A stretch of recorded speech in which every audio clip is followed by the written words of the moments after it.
Hey everyone, on this Monday night live Spark training, we're going to be covering 5 tips for healthy running. So I'm Dr. Dwayne Scotty. I'm a physical therapist with Spark Physical Therapy, where we help keep active adults and athletes healthy doing what they love without pain, rest, or multiple trips to the doctors. So I'm really excited about tonight's topic. We're really going to be getting into kind of the genesis of a lot of other lives that we've done before, and that is really looking at staying healthy as a runner. So those that are jumping on here on the live, just type in live, and if you're watching this on the replay, then just type in replay, and I'll be able to give you a shout out. So this is one that you're not going to want to miss, because this is the kind of overall foundation to a lot of the other lives that we've had before. So if you have a runner friend who is struggling with pain, or a runner friend who constantly gets injured and they're getting frustrated because they can't run more than 3 miles without suffering from pain, or they're getting frustrated because they're not able to do the races that they once were able to do, or they're not able to build in speed work like they once were able to do, you're going to want to tag those friends on this live training. We're going to really be kind of delving into the 5 tips for healthy running. So thank you guys for jumping on here on the live. Just type in live as you come on here. And one thing that I really want to give you guys, so I want to give you this. I finally created a free checklist. So there's a Cliff Notes version of everything we're going to be talking about today. So just in the comment box below, just type in checklist, and I'll be happy to share with you the Cliff Notes version of what we're talking about today. So you have that checklist, so you can constantly kind of go back to that checklist and really hit those 5 points, hit those 5 tips in order to stay healthy as a runner. All right. So if you do have any running related questions whatsoever, or you're battling, you're having pain, anything that is currently going on with your training, then definitely just let me know in the comment box below. I will be happy to answer any questions right here on the live. So if you have any questions on what we're covering tonight, or any specific running related pain that you're having, then just type it into the comment box, and I'll be happy to address that. All right, so thank you guys for jumping on here on the live. Brian's on here. Crystal's on here. How you doing, Crystal? Crystal wants the checklist. All right, Crystal, you're getting the checklist. Thanks, guys, for jumping on here. So let's get into this. First tip for healthy running.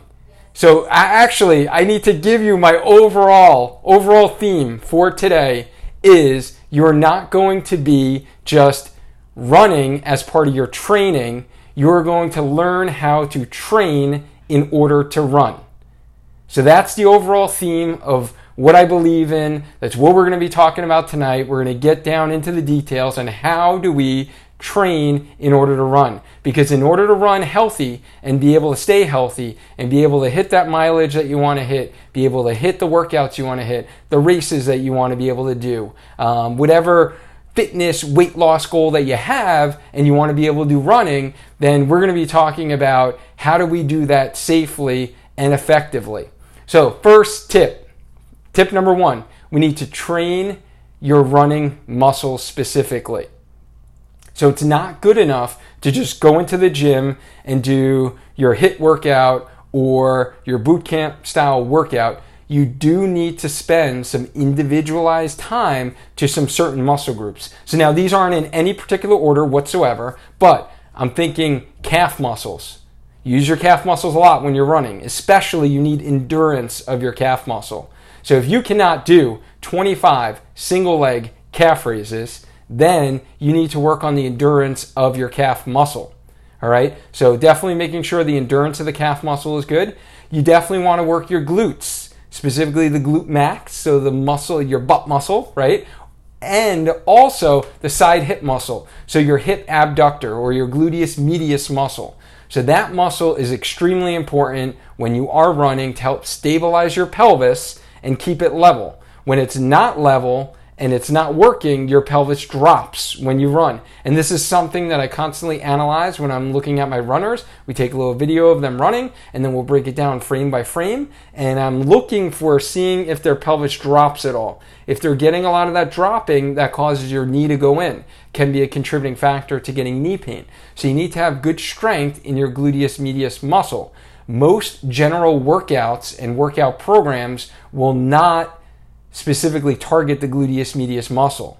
So you won't get that with your traditional deadlift, squats, lunges. You're not getting a lot of that training for that specific muscle. So that's one that I commonly see that's not included in a lot of training programs and a lot of strength training programs that runners are doing. All external rotators will be important, and those are the muscles that kind of rotate your hip and again control what your knee is doing in alignment. Lastly, quad muscles. So quad muscles are going to be important for controlling the tracking of your kneecap. So you will need to do some dedicated quad-based strengthening exercises. All right, so that's typical muscles, and train those running-related muscles in order to strengthen them so you can run healthy. All right, those that are jumping on here, just type in live. And if you're here on the replay, guys, just type in hashtag Team Replay, so I give you a little shout out. I know that you were able to watch this because most of the people are going to watch this on the replay as opposed to the live, but it's really good that I know that you did view it and you did find, if you find any of this helpful, then definitely let me know. Just type in helpful into the comment box. So tip number 2 is you need to train, so those specific exercises we were talking about, with your foot on the ground. So as well, so training with your foot on the ground, but also training on one leg. Because when you're running, you are always on one leg. You are never, ever on two legs at the same time. Therefore, if you're only training in the gym with a double leg squat or a deadlift, and you're always having 2 feet on the ground, that may not translate into actually strengthening and activating those muscles when you are running, because when you're running, you're on one leg on the ground.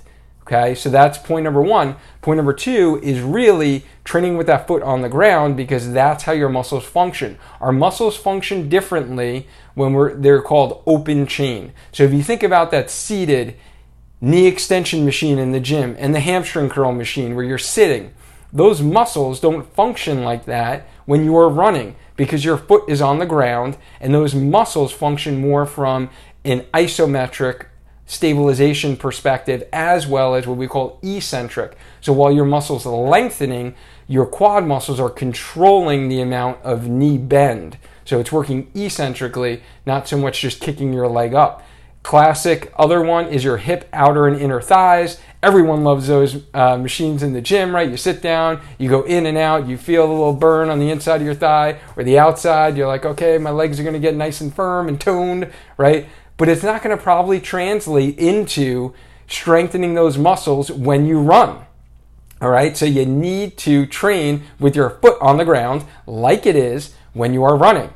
So that's why you will see a lot of the exercises that I prescribe, a lot of the exercises that I will be posting on social media, whether or not you follow me on Instagram or you're following and subscribing to the YouTube channel, then you will see a lot of the exercises. I do post some what we call isolation exercises, meaning your foot is off the ground, because sometimes you need to learn how to activate that muscle first, and then you need to progress and translate to actually strengthening that muscle when your foot's on the ground. All right, so guys, thank you for jumping on here. Victoria's here on the live. What's up, Victoria? How are you? So we just got through 2 tips. Remember, guys, if you want the checklist, the cheat sheet, the Cliff Notes version, just type in checklist into the comment box, and I'll be happy to send that to you. So tip number 3 is we need to train to jump, right? So we got to train to jump. Why do we need to jump? Because when you're running, your foot lands on the ground and it quickly rebounds up. So we call that a plyometric type activity. Your muscles go from a rapid concentric contraction, it goes through a little amorphization phase, and then it goes into concentric. So eccentric to concentric, your muscles need to be able to change rapidly, and you need to have spring off the ground. one of the major contributing factors to running related injuries that comes up in a lot of the research is too much time on the ground. So actually spending too much time in what we call stance phase, so where your foot's on the ground, as opposed to spending time when your foot's not on the ground. So increasing your cadence, right, spending less time on the ground can help that. How do we increase cadence? How do we increase the reactivity of your muscles? It's to train them plyometrically. So that's essentially jump training. So if you're not doing any jump training right now, then you need to add some jump training into your program. All right. So there are specific kind of running specific plyometric exercises that I like to do. I have posted actually the last couple months. We posted kind of what I call the level 1 plyometric exercises. It's a good place to start if you were not training plyometrically, even if you've been hitting the gym consistently every single week for the last 10 years, right? Or the last 20 years like I have, or the last 25 years. You start training plyometrically, your muscles are sore the next day. So you're feeling it because it is totally different demands on your muscle than it is just doing your traditional strength training exercises. So you will feel a significant difference. And what that does is that strengthens and conditions your muscles to be able to tolerate the demands of running, so you can kind of hit your foot hit the ground and you can spring back up quickly and efficiently and spend less time on the ground, so there's less stress to your joints and your soft tissue structures. So if that makes sense to you, just type in "make sense" into the comment box. We also have Janet's here on the live. How you doing, Janet? Thanks for jumping on here on the live. We just finished our 3 tips for healthy running. We got 2 more to go. So guys, if you are unsure of what plyometric exercises are, just type in exercise video into the comment box. I'll be happy to actually just send you the link to the plyometric exercises. I did like a phase 1, level 1. There's 4 exercises there, and then I did a level 2 video collage, put it together for you. So just type in exercise video into the comment box. I'll be happy to share those exercises with you, because I know a lot of runners aren't really sure, where do I start? What exercises should I be doing? So I'll be happy to send that to you guys.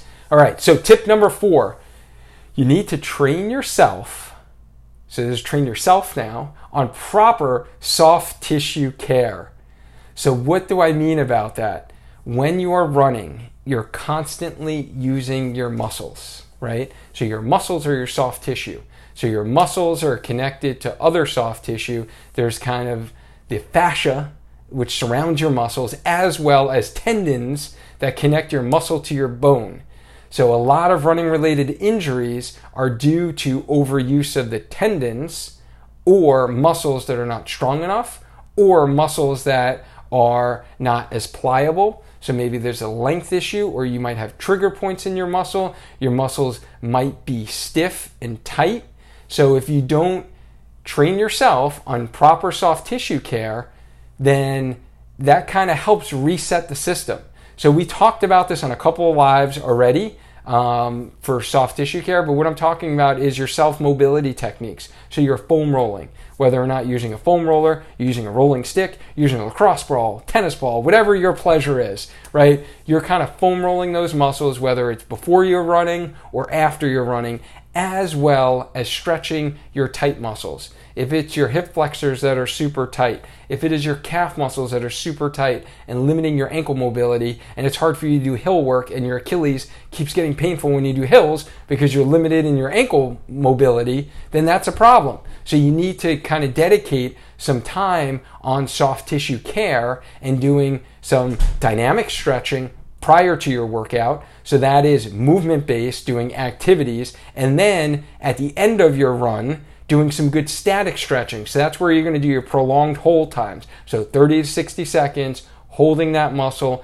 because when you're running, you're contracting your muscles constantly, contracting. If you don't stretch after, then those muscles stay in that contracted state and they never resume back to their resting length.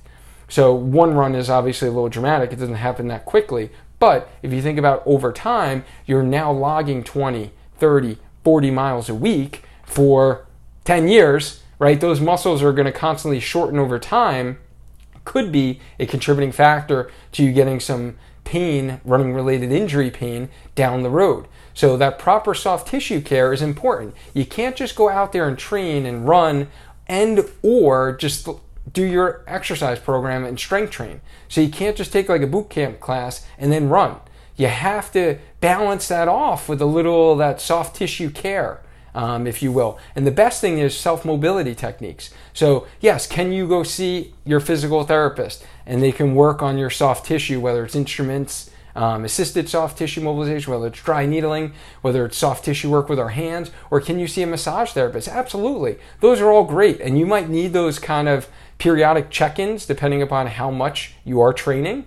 But your self-mobility techniques are going to be golden. That's what's going to really keep you healthy in the long run, is taking care of yourself. So that's the foam rolling, that's the stick, that's the ball. And they're not magic, pills by any means, but they're one part of the equation. And I think is one thing that I find that a lot of runners are not doing that could help them. All right. So let me just catch up here on the comments. So Janet would like the plyometric exercise. Janet, you're getting that video. Crystal, she wants the plyometric exercise as well, and you're welcome. And I'm glad it makes sense. Crystal says it makes sense, and Victoria's here on the live. How you doing, Victoria? And so anyone, speaking of soft tissue care and doing a lot of running and adding mileage, what races do you guys have coming up? So who is running the Sea Leg Shuffle?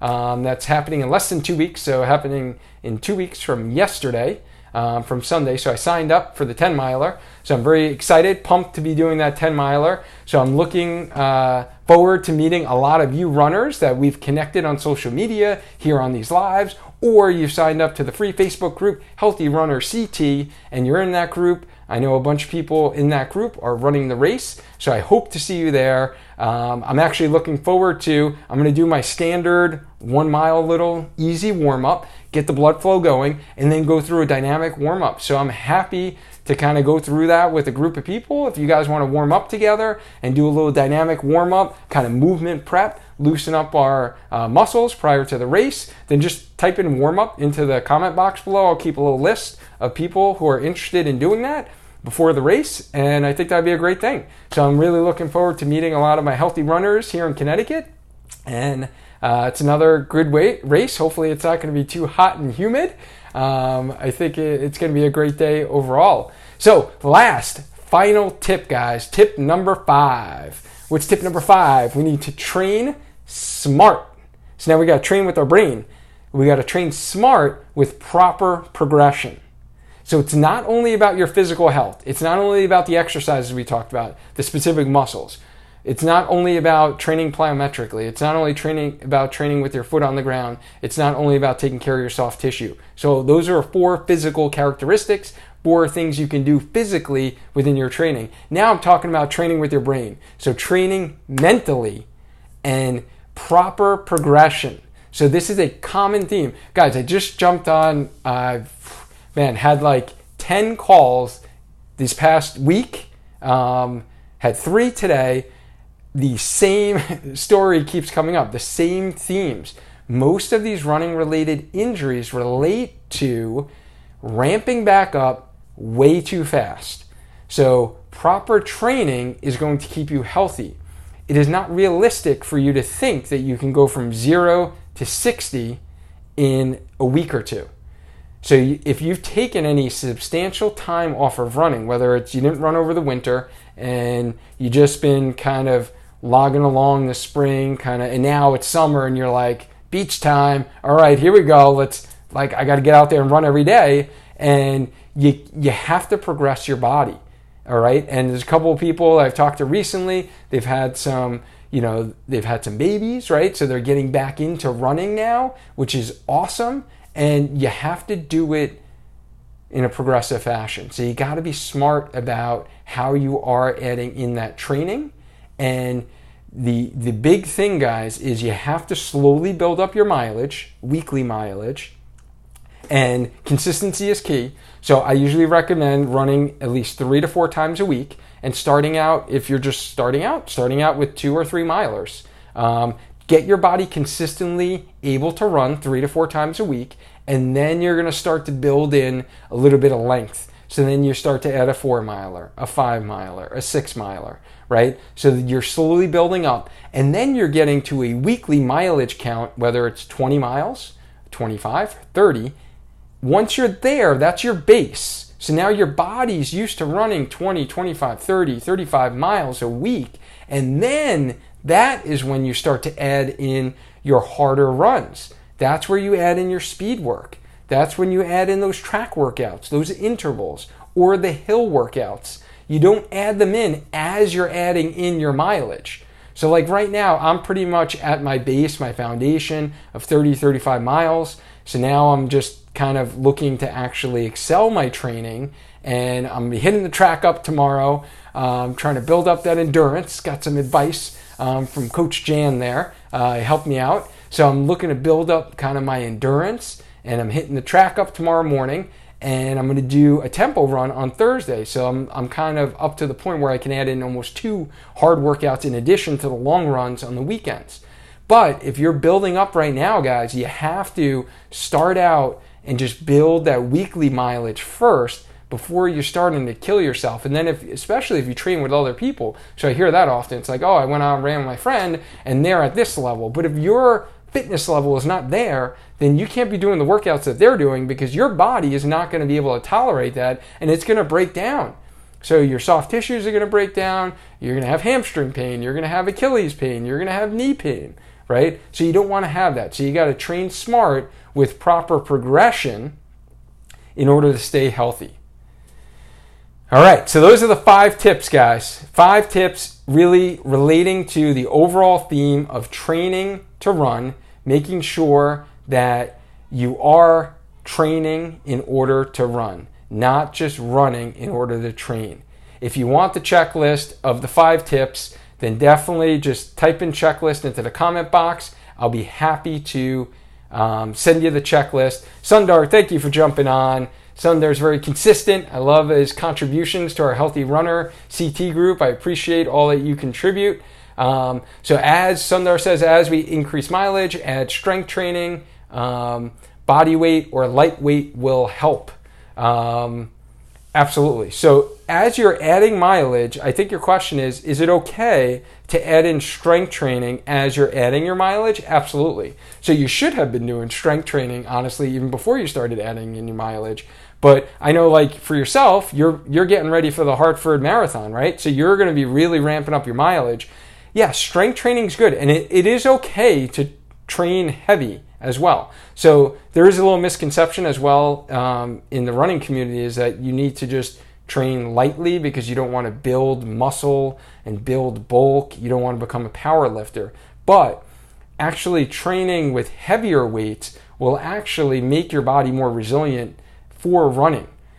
But there's that balance of training, right? So if you're going on, Sundar's, I think, building up, he's got 9 miles, right? I think that's what you did last weekend. So you're going to be going 10, right? You're going to be going 12 milers. And then if you're also doing speed work, I'm not going to really challenge and recommend you start really loading on heavy weight at the gym and doing workouts that you've never done before. So don't be afraid to add weight, but again, progression is key. And then just listening to your body and seeing, am I having knee pain or am I having hip pain, and kind of being in tune to the difference between muscle soreness and pain. So what is pain and what is true muscle soreness? Typically muscle soreness, we call it DOMS, or delayed onset muscle soreness, will peak at 24 to 48 hours after activity. So if you're having pain during a workout or you're having pain right after, it's usually probably you might have done too much too soon. So if it is more of that pain, you wake up the next day, and then as you're going to work, as you're moving around, you go down the stairs and it's like, oh, that's painful in my quads. That means you just had a hard workout, and that's your kind of typical muscle soreness that you are expecting to feel. So that's okay. You can train with weights. You can train body weight as well as light weights. So I do both. Like, for example, this morning we did some goblet squats. So I added a kettlebell, so that was some resistance. But then I also did my lateral pelvic drops for my hip abductor, my gluteus medius muscle.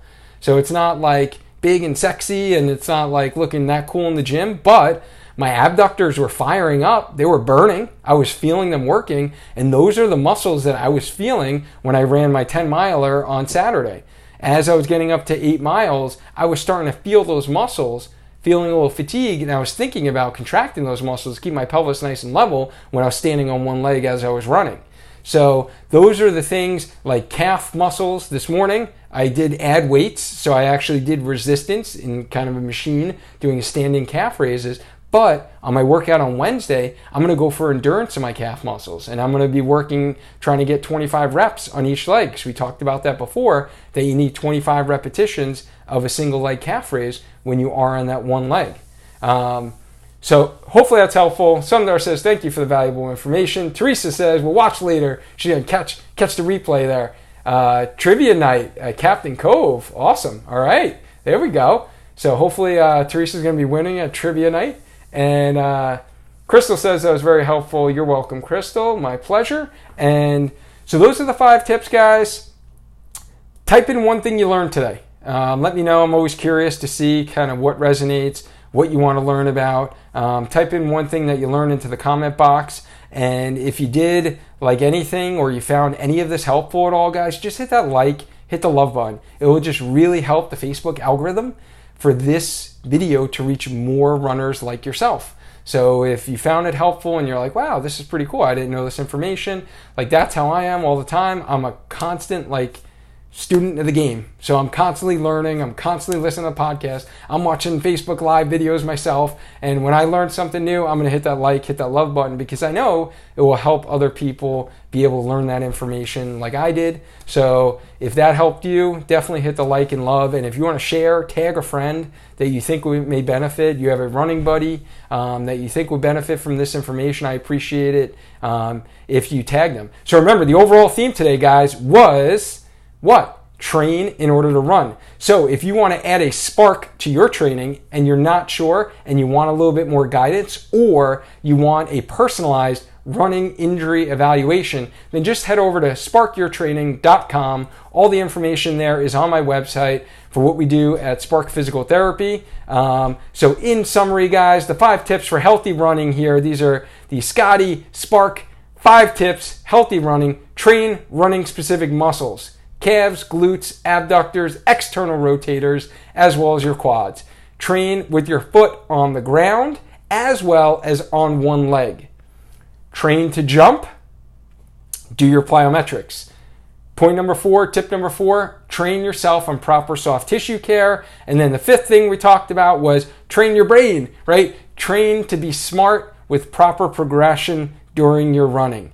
So I hope this information helps to keep you healthy. If you are looking for a community of healthy runners here in Connecticut, then head over to our free Facebook group, Healthy Runner CT. Type it into the search bar in Facebook, or if you just want the link, I will send you the link. Just comment free group in the comment box below. I'll send you the link to our group. We'd love to have you be a part of our community, sharing some of our stories, as well as get some awesome free content that are exclusive to the group members. All right. Thank you guys, as always, for coming on here every Monday night, 8 p.m., Monday Night Spark. We do this live training, interact with you, answer your questions. I appreciate you guys for viewing. Until next time, happy running. Bye.